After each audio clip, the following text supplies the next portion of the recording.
Fear, understanding its influence on human behavior. Fear is one of the most powerful emotions we experience as humans. It has the potential to protect us, keep us safe, and prevent us from harm. However, fear can also be a limiting force, shaping our decisions, our interactions with others, and the course of our lives in ways we may not even be fully aware of. Understanding fear and how it impacts human behavior is crucial to gaining insight into why we act the way we do, and how we can break free from the constraints fear often imposes on us. What is fear? Fear is a natural, instinctual emotion that has evolved as a survival mechanism. At its core, fear is an alert system that kicks in when we perceive danger. It triggers a fight or flight response, which prepares our bodies to either confront a threat or run away from it. This mechanism was vital for our ancestors, who lived in environments where physical threats were common. However, in the modern world, fear often manifests not in response to physical dangers, but in reaction to social, emotional, or psychological challenges. Fear can be both rational and irrational. Rational fears, such as those of natural disasters or physical harm, have a clear basis and purpose.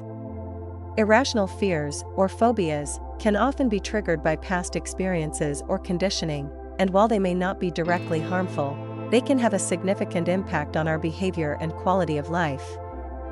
The different faces of fear. Fear comes in many forms: fear of failure, fear of rejection, fear of change, fear of loneliness, and even fear of success. These fears can operate silently in the background, subtly influencing the choices we make, or they can be overwhelming and paralyzing, preventing us from taking action altogether. Fear of failure. One of the most common fears that influence behavior is the fear of failure. Many people are afraid to try new things or pursue their goals because they worry about what will happen if they don't succeed. This fear often leads to procrastination or avoidance, causing individuals to stay in their comfort zones rather than take risks that could lead to growth and achievement. Fear of failure can keep us from reaching our potential because it conditions us to focus more on the consequences of not succeeding than on the rewards of trying. Fear of rejection. Humans are inherently social beings, and the fear of rejection is deeply rooted in our psyche. We want to be accepted by our peers, and the thought of being judged or excluded can cause anxiety and stress. This fear can lead to behavior that prioritizes fitting in over authenticity. People may hold back their true thoughts, avoid expressing their feelings, or pretend to be someone they are not just to gain acceptance. Fear of rejection limits our ability to be vulnerable and genuine, which is essential for forming meaningful relationships. Fear of change. Fear of change is another form of fear that profoundly impacts human behavior. Even when we are unhappy with our circumstances, we may still resist change because it involves stepping into the unknown. Our minds are conditioned to find comfort in familiarity, and the idea of disrupting that stability can trigger fear. This fear keeps us in unsatisfying jobs, unfulfilling relationships, or unhealthy habits, simply because the known feels safer than the unknown. Fear of success. Interestingly, some people fear success just as much as they fear failure. The idea of achieving success can bring with it expectations, pressure, and increased visibility, all of which can feel overwhelming. People who fear success might hold themselves back, sabotaging their own progress because they are afraid of what will happen if they actually achieve their goals. How fear shapes human behavior. Fear has a profound effect on human behavior, influencing not just what we do, but also how we think and feel. Fear can lead to avoidance, conformity, aggression, and even a lack of action when action is necessary. Here are some of the key ways that fear shapes our behavior. Avoidance. One of the most common behaviors driven by fear is avoidance. When we fear something, our natural instinct is to avoid it. This might mean avoiding a difficult conversation, a risky career move, or an opportunity that feels intimidating. Avoidance is a protective mechanism, but it also keeps us from facing challenges that could lead to personal growth and new opportunities. Conformity. Fear of being judged or rejected often leads people to conform to social norms or expectations, even if they don't align with their true beliefs or values. This kind of fear-driven conformity can stifle creativity, prevent individuals from expressing their unique perspectives, and lead to a lack of authenticity in relationships and personal interactions. Aggression. Fear can also manifest as aggression. When people feel threatened, they may respond with hostility in an attempt to protect themselves. This behavior is often a defense mechanism used to mask vulnerability or insecurity. Aggression rooted in fear is not only damaging to others, but also to the individual themselves, as it prevents true resolution and understanding. Procrastination and inaction. Fear often causes people to delay taking action or to avoid it altogether. Procrastination is a common behavior linked to the fear of failure, fear of criticism, or even fear of making the wrong choice. By putting off tasks or avoiding decisions, individuals create a temporary escape from fear, but ultimately, it keeps them from moving forward. Fear and its consequences. While fear can protect us from danger, it can also be highly limiting. When fear becomes a dominant force in our lives, it keeps us from exploring our potential and living fully.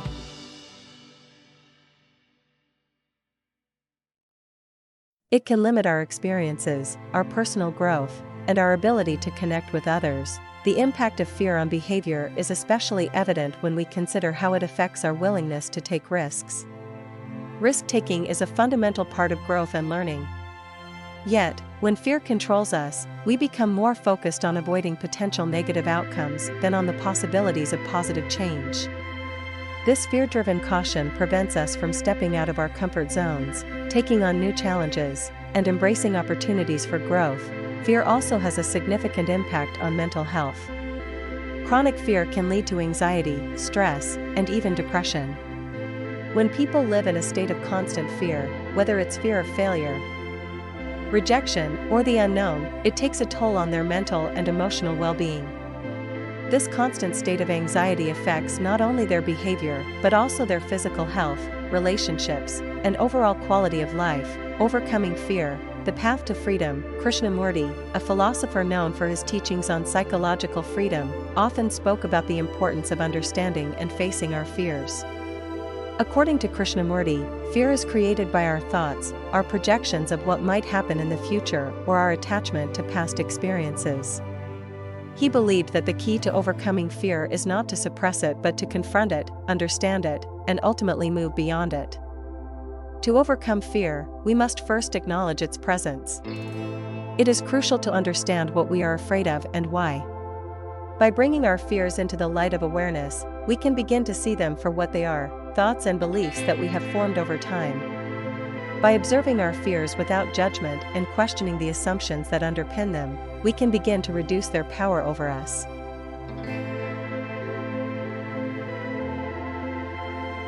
Another powerful way to overcome fear is by taking small steps toward the very things that scare us.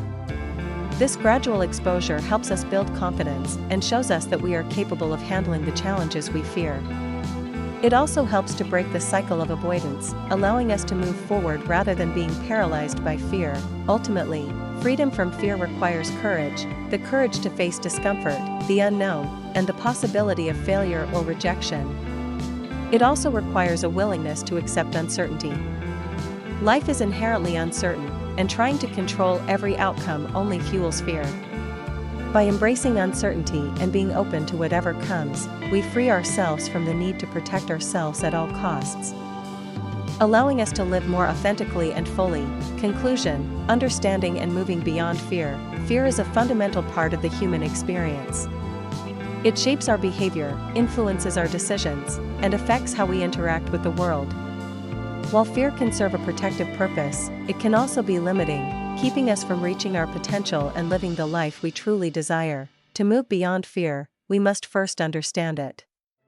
By acknowledging and facing our fears, questioning the beliefs behind them, and embracing the discomfort of uncertainty, we can begin to reduce their hold on us. In doing so, we open ourselves up to growth, new experiences, and the possibility of living with greater freedom and authenticity. Fear may always be a part of our lives, but it does not have to control us. With awareness and courage, we can take back the power that fear often holds and use it as a stepping stone to a richer, more fulfilling life. The origin of fear, how our minds shape it through the past and future. Fear is a fundamental human emotion, one that has served as both a protective mechanism and a barrier to peace of mind. To understand its origins, we must examine the way our minds project the future and dwell on the past. These tendencies, deeply ingrained in human nature, contribute significantly to the fear we experience in everyday life. The role of the mind in fear: at its core, fear is a survival instinct. Early humans relied on it to avoid danger and stay alive. However, while the threats faced by our ancestors were immediate and physical, modern fear is often psychological, stemming from abstract thoughts rather than tangible danger. This shift occurs because the human mind is wired to anticipate and remember. We imagine potential threats in the future and replay past experiences, often magnifying their importance or danger. This ability to think beyond the present moment, while beneficial for planning and learning, also opens the door to anxiety and fear. Projecting the future, fear of the unknown. One of the key ways fear manifests is through our tendency to project into the future. When we worry about what might happen, our minds create scenarios, some plausible, others exaggerated, that generate anxiety. We often imagine the worst-case outcomes, even when there is little evidence to support them. This fear of the unknown is deeply unsettling because the future is inherently uncertain. The more we try to control or predict it, the more our minds become entangled in potential negative outcomes. As a result, we find ourselves afraid of things that may never happen, yet the fear feels real because of how vividly we can imagine those scenarios. Dwelling on the past, fear of repetition. Just as the future can evoke fear, so can the past. We are conditioned to remember painful experiences, whether it's failure, loss, or trauma. These memories linger in our minds, and we develop a fear of their repetition. The thought of going through similar experiences again can be paralyzing, leading us to avoid situations that remind us of past hurt. This attachment to the past often makes us hesitant to take risks or step outside our comfort zones. We fear that history will repeat itself, and in doing so, we limit our potential for growth and change. Breaking the cycle. To break free from the fear rooted in projections of the future and memories of the past, we must learn to stay grounded in the present moment. Mindfulness practices, for example, teach us to observe our thoughts without becoming attached to them. When we realize that fear is often a product of our own minds, we can begin to let go of it. Fear, in essence, is not a reflection of reality, but a construct of our thoughts. By focusing on what we can control, the present, we can lessen the grip fear has on our lives. In recognizing the origin of fear, we understand that while it is a natural part of being human, we are not powerless against it. Our minds may project and dwell, but we can choose to shift our awareness and find peace in the now. Conclusion: fear is a complex emotion, shaped by our ability to look forward and backward in time. While this ability has been crucial for survival, it also leads us to fear imagined futures and relive painful pasts. By becoming aware of these tendencies and cultivating presence, we can begin to free ourselves from fear's hold.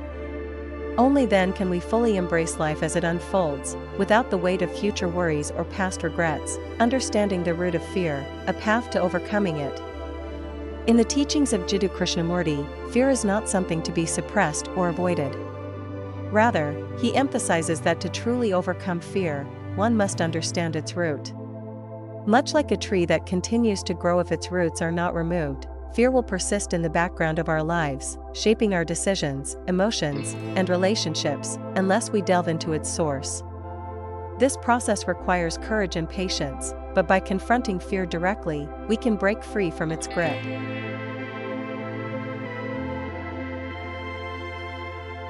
Fear in everyday life. Imagine you have a fear of public speaking. This is a common fear, but why does it arise? On the surface, you might say it's the fear of being judged, or perhaps the fear of making a mistake in front of others.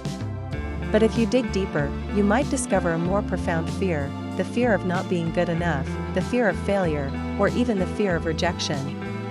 These are all core fears that manifest in various ways.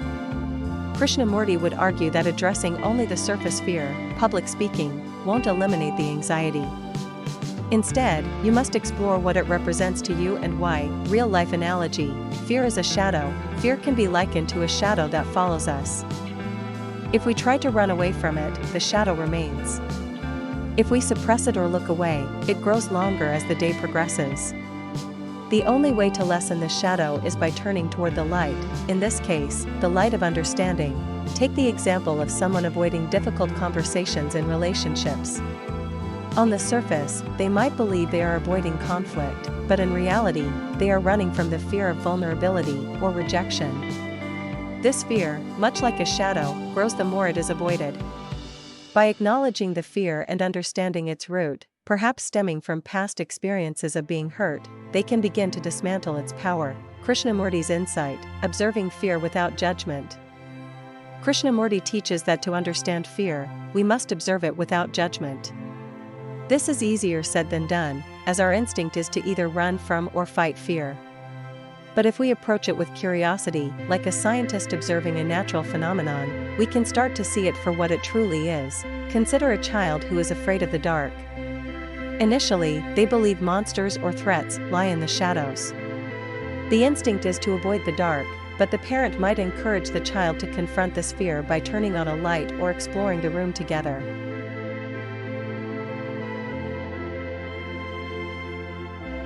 As the child begins to understand that the dark is simply an absence of light, and not a space filled with danger, the fear gradually diminishes.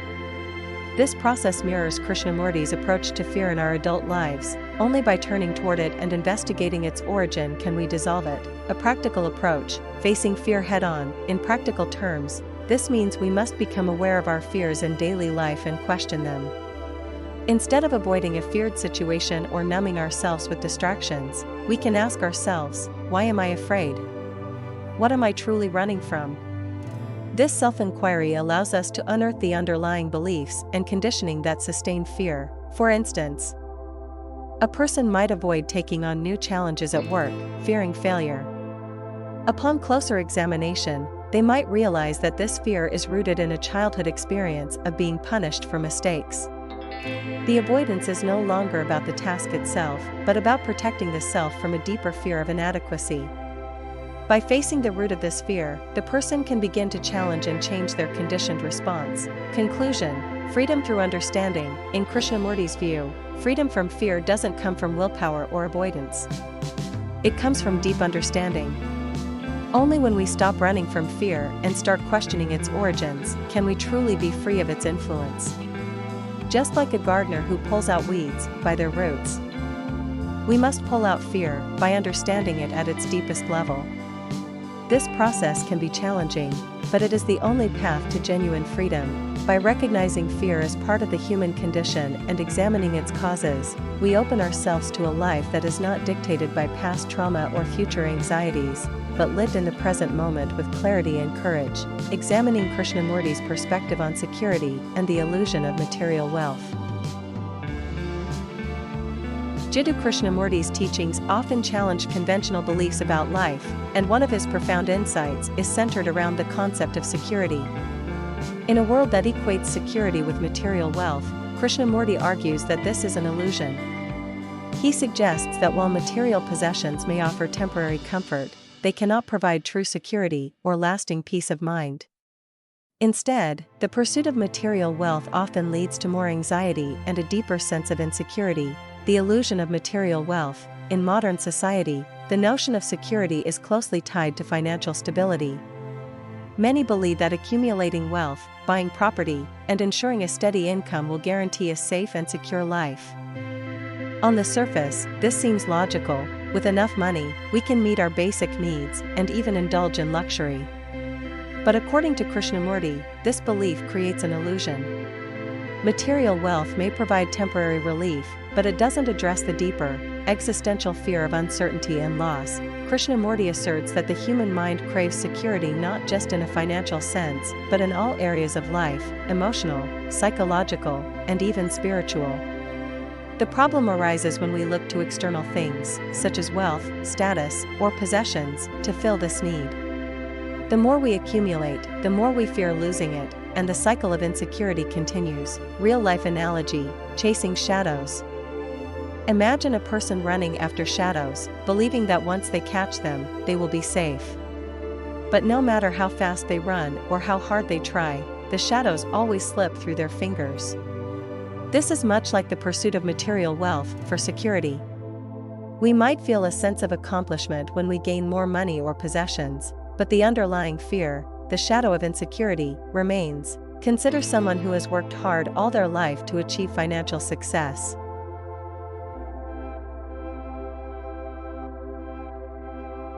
They have a large house, luxury cars, and plenty of savings. On the outside, they appear secure, but inside, they may still feel anxious. They worry about losing their wealth, about potential economic downturns, or even about how they are perceived by others. In this case, material wealth has only amplified their fear of loss, rather than providing real security. Krishnamurti's insight: inner security, not outer. Krishnamurti teaches that real security is not something that can be attained through external means. Instead, it comes from understanding and accepting the impermanence of life. True security, according to him, arises when we no longer seek it outside ourselves. This means letting go of the attachment to material possessions and recognizing that nothing external can provide lasting peace. He invites us to question the very foundation of our desire for security. Why do we seek it in the first place? What are we truly afraid of? For many, the fear of insecurity stems from the fear of death, failure, or being alone. By confronting these fears directly, rather than trying to mask them with material wealth, we can begin to understand that security is an internal state, not something that can be bought or earned. Real-life analogy: a ship anchored in a storm. Imagine a ship caught in a storm. If the ship is anchored deeply in the ocean, it may still experience the turbulence of the waves, but it remains secure. However, if the ship is not properly anchored, it will be tossed about and possibly capsized.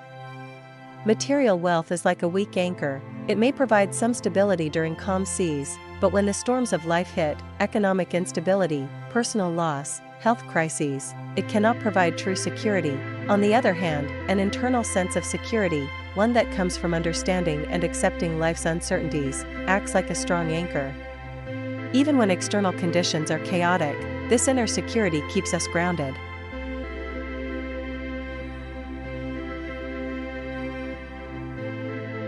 Practical application: shifting focus from possessions to presence. Krishnamurti's perspective encourages us to shift our focus away from accumulating wealth and toward cultivating awareness of our thoughts, fears, and desires. This doesn't mean we should abandon all material possessions, but rather, we should understand their limitations. Possessions and wealth can bring comfort, but they should not be mistaken for lasting security. A practical approach to this idea might be to regularly reflect on what truly brings peace of mind. Is it the size of your bank account, or is it your relationships, your sense of purpose, or your inner resilience? By examining the role material wealth plays in your life, you can begin to see where you might be holding on to an illusion of security. Conclusion: true security lies within. Krishnamurti's teachings remind us that the pursuit of material wealth for security is ultimately futile. While money can buy comfort, it cannot shield us from the inevitable uncertainties of life. The illusion of security through wealth only deepens our anxiety, as we cling to things that can be lost. True security, as Krishnamurti points out, comes from within. It is found in understanding the transient nature of life and letting go of the fear that drives us to seek external validation and safety. When we stop chasing shadows and instead turn inward, we find that real security has always been available, not in things, but in our ability to face life's uncertainties with awareness and acceptance. The search for psychological security, how it leads to attachment and dependency. In our quest for stability and certainty, many of us seek psychological security, a feeling of being emotionally safe, protected, and in control of our surroundings. On the surface, this seems like a reasonable pursuit. However, as Krishnamurti and other philosophical thinkers have pointed out, the search for psychological security can be limiting.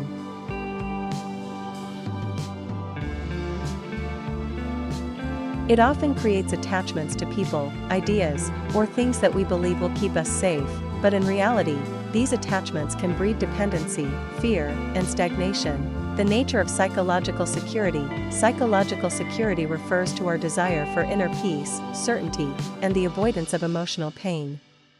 We might look for this sense of security in our relationships, careers, beliefs, or possessions. For example, someone might seek security in a romantic partner, believing that the relationship will protect them from loneliness or uncertainty. Others may seek psychological security through rigid belief systems, thinking that if they hold on to a particular worldview, it will provide them with stability and direction. While these strategies may offer temporary comfort, they often lead to a deeper sense of dependency. The more we rely on external factors for our emotional stability, the more fragile we become when those factors are threatened. Real-life analogy: clutching to a raft. Imagine someone floating on a raft in a turbulent river. Initially, the raft provides security and helps them navigate the waters. However, as the river calms and the person tries to move forward, they find that they're still clinging to the raft, unable to swim freely. What once provided security has now become a limitation. This is what happens when we cling to the idea of psychological security. We may feel safe in the moment, but over time, our attachment to the things we believe keep us secure becomes a hindrance. We develop a fear of losing these external supports, and this fear restricts our growth and freedom. Attachment as a source of limitation. Attachment arises when we believe that certain people, situations, or possessions are essential to our emotional well-being. For instance, we might become attached to the idea that a job defines our worth, or that a romantic relationship completes us.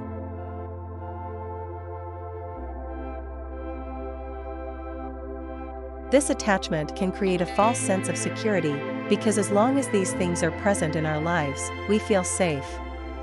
But when they are threatened or lost, our psychological world can collapse, leaving us feeling exposed and insecure. Krishnamurti argues that this attachment limits our ability to live freely and fully. When we are attached, we live in constant fear of loss, which diminishes our capacity for spontaneity, joy, and true connection. Instead of experiencing life as it unfolds, we become preoccupied with protecting our sources of security. Real-life analogy: the fragility of a glass house. Imagine living in a glass house that represents your sense of psychological security.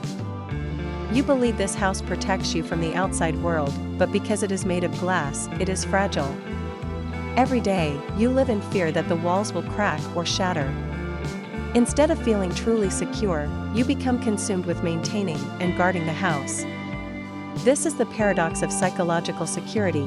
It promises protection but often leads to more anxiety and restriction.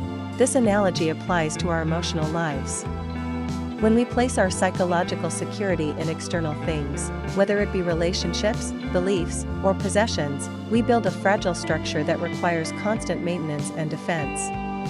The fear of losing these attachments keeps us trapped in a state of vigilance, limiting our ability to engage with life fully. Dependency and its consequences. The search for psychological security often leads to dependency, where we become emotionally reliant on external factors to feel safe. This dependency can manifest in different ways, such as needing constant validation from others or clinging to routines and habits that give us a sense of control. However, this dependency also creates vulnerability. When we rely on external sources for our inner stability, we give away our power.